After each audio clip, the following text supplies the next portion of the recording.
Did you have a job in prison? They had me doing like little odd jobs, taking out garbage. Yeah. What stuff that your wife probably can't get you to do A lot of normally? domestic work. After Ja Rule released 6 top 10 albums and earned 4 Grammy nominations for hits like Always on Time, Put It On Me, and Pain Is Love.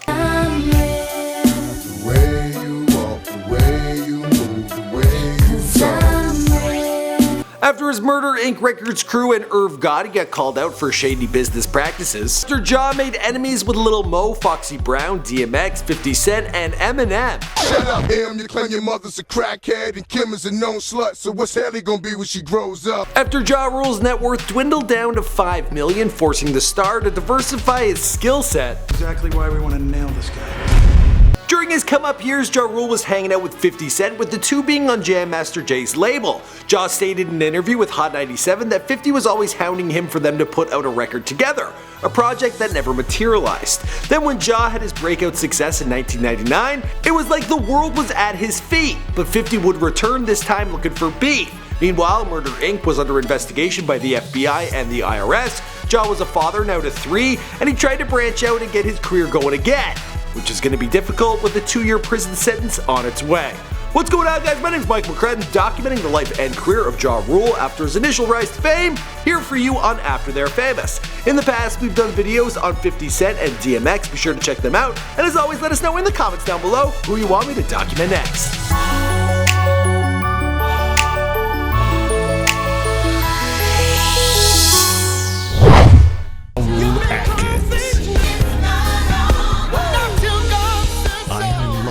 Church Girl in theaters October 18th. Ja Rule was born Jeffrey Bernard Atkins on February 29th, 1976 in Queens, New York. Seeing as he was born on a leap year, he's only ever had 10 birthdays, and he's been forced to celebrate on the 28th of February or the 1st of March. He was also an only child and a Jehovah's Witness, but don't be fooled, this little guy had a lot of fight in him. He started Cash Money Click, and after his debut record with Irv Gotti, Murder Inc. Records, he was a superstar, performing for the troops in Iraq one week, then riding around town with DMX the next week, going, "It's murder," while the other guy barked like a dog.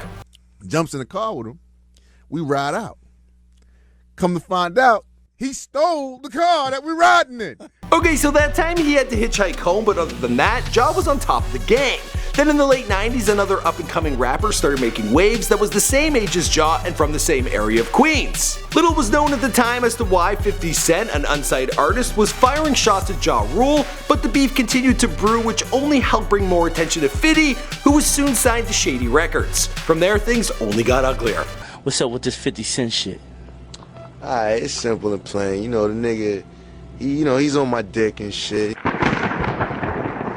Ja Rule and Irv Gotti told M and Dre signing someone they were beefing with would be taken personal, and if 50 released any diss tracks, they'd take action. Whether that's the legal or the street kind, I'm not sure. Needless to say, M and Dre didn't let the threat slide, and soon Ja Rule was fighting an uphill battle. Bring Daddy's Oscar. Okay. We're gonna shove it up Ja Rule's ass. As well as constantly needing to keep up with his Def Jam mates, JC and DMX, he was getting banned from any events that he had any rivals on the guest list. People didn't want trouble, and it didn't help when Ja Rule got involved in a shooting outside of a party in a Manhattan club. By the time 2004 rolled around, Ja Rule lost his hold on the radio, and things at Murder Inc. weren't looking too hot.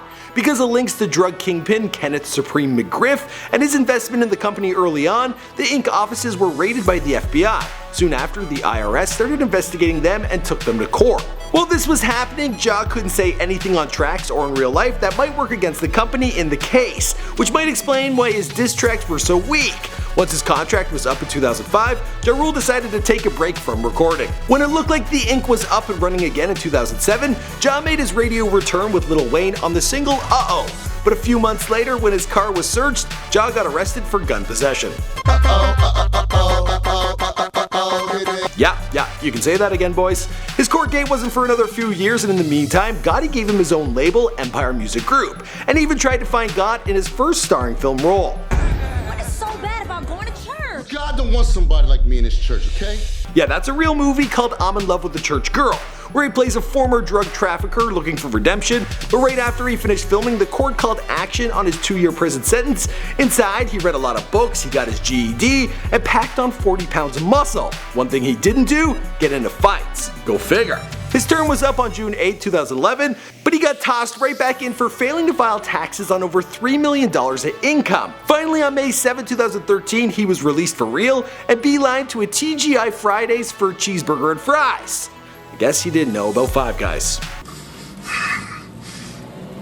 Damn. But I must say, it seems like Ja Rule is back in the swing of things and doing what he can to bring that saving account back up. In 2014, Ja Rule and his family starred in the reality series Follow the Rules on MTV. He also founded the FYRE Festival, a new exclusive music event that takes place on a private island in the Bahamas. He also has plans to release his 8th and final album this year, titled Coup de Grace, which means a final or decisive stroke, or in French, blow of mercy. As for the rest of the story, well, we'll have to wait and see because it's murder! Or because this is after they're famous. My name is Michael McCrudden. We make all sorts of celebrity bios on here. Be sure to browse around, hit subscribe. I'll see you guys in the next video. Boom! Yeah, you can say that again, boys. His court date with... Yeah, you can say that again, boys.